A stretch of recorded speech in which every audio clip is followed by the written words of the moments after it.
Hello and welcome to Cricbuzz Comm Box. I'm Saiyami Kher and I've got Parthiv Patel with me. Pakistan are 63 for 2 after their 15 overs.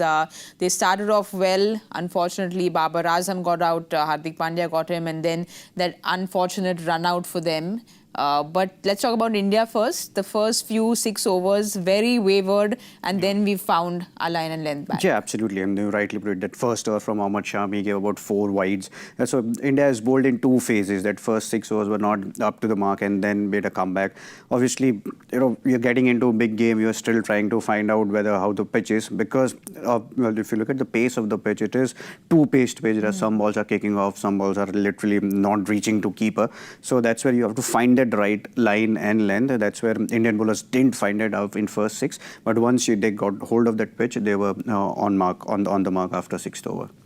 Well, we'll have a look at our bowling card. Hardik, that wicket taker besides the run out, but we were talking about how Hardik always gets that one magic delivery going, and he's gotten it to get Babar out. He has that neck. I always said Hardik Pandya has that golden arm. Every time you look at Hardik Pandya, but if he may have gone for a few runs, but he always finds a way of coming back into the game. But today, I thought, he bowled brilliantly. We just saw one over back in the channel where he was bowling. He was swinging really well, especially to Babar Azam. That was a good delivery. The length was right up there, and making that adjustment with the right-hander and left-hander. The length was right up there, and he was making that adjustment with length also.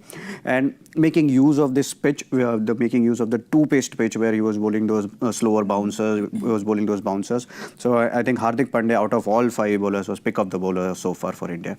Something that scorecard doesn't show is Mohammad Shami and how he's come back so well in his second spell. Yeah. We saw him go out. Indian fans had their heart in their mouth because they saw Shami go out. They had the physio come and check his shin, calf, but thankfully it all looks good. Yeah, it looked fine, but it looked fine because the way he came back and bowled at second spell, that was much quicker and much, I would say it was right on place after the injury. But just imagine Mohammad Shami getting injured along with Bumrah. So, that would have been a very, very big blow. But thankfully for India, it is all okay. That second spell was brilliant. I thought, we saw a bit of a glimpse of old Mohammad Shami. He was bowling into high 130, 135, and then, ball to move around at same position is always there. But good to see that he made a good comeback. Well, someone we spoke about, and the word intent was spoken about a lot with Babar, and he showed that intent today. He looked like he was getting set, looking very good. Those drives were looking very good. And then Hardik got him. Yeah, he did. He took his time initially. That's his batting pattern. And then Akshar Patel came in and we saw that he used his feet and hit him against the spin for that 6. And then couple of cover drives. But, he got that confidence. He got that pace of the pitch. And Hardik bowled it. Hardik didn't do anything extra. He was just doing something which he kept on doing. And Babar Azam, before that over, he was letting all those balls go. But now that he realized that he's got set, he'll have to probably try and get some runs. And unfortunately, he nicked it off. But I thought it was Hardik's discipline that deceived Babar Azam to play that kind of a shot. Well, there has been no boundary since the power play, and this partnership is very crucial to Pakistan going into the next 20 overs of this innings. Yeah, I think Pakistan would be looking at the pitch, and they would have assessed by now that this is not your 300 kind of a pitch. It is on a slower side, bit of a 2-pace pitch. So they would be thinking about just to reach about 260, 270. That's where they can put pressure on India. But this middle phase, remember, Ravindra Jadeja has to come in, Akshar Patel, Kuldeep Yadav.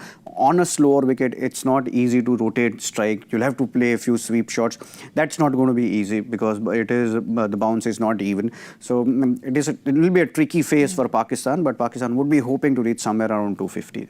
Well, they've got Salman Ali Agha to follow, and we know that he's been in great form. Yes. So he needs to shine today for Pakistan to get that score you're talking about. Yeah, he's at the phase of his career right now where he's done well against all the countries.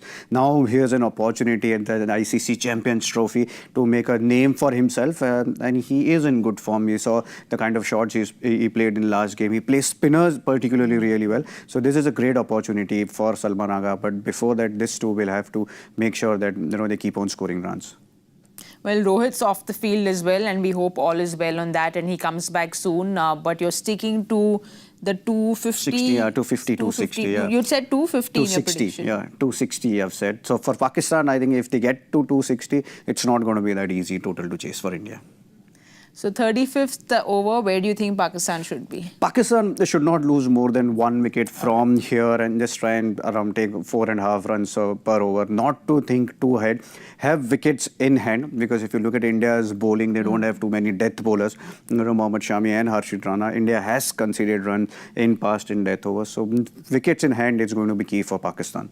Well, you will have heard it. Wickets in hand is what Parthiv Patel says. We'll wait and watch, give you all the updates at the 35th over point. So do join us there. Thank you so much for watching Cricbuzz Comm Box.